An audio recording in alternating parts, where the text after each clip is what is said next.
আছে। আজকে আমরা দেখলাম যে ভূতরাজা দিল পরে 190 টাকা থালি খেতে। তো আমরা 11টার সময় লাইন দিয়ে গেলাম, 2টোর সময় খেতে পেয়েছি। তো যাই হোক, আমরা প্রথমে ভেতরে ঢুকলাম। ভেতরে ঢুকলে অ্যাম্বিয়েন্সটা খুব ভালো ছিল।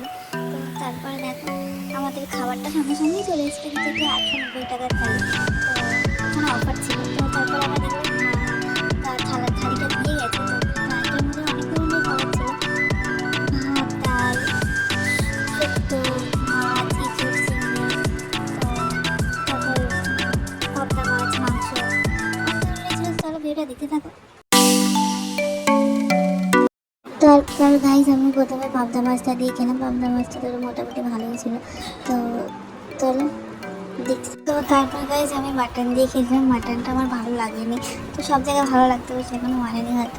তো যাই হোক, তো তারপর আমরা খেয়েছিলাম যে চাটনি, পাঁপড়, মিষ্টি, রসগোল্লা, হ্যাঁ, পায়েস। তো যাই হোক, তো এই ব্রাঞ্চটা হলো যাদবপুরে ওখানে ব্রাঞ্চটা। তো ভূতেরাঘাট দিল। তো যাই হোক, ভিডিওটা যদি ভালো লাগে লাইক কমেন্ট শেয়ার সাবস্ক্রাইব করতে পারো। বাই।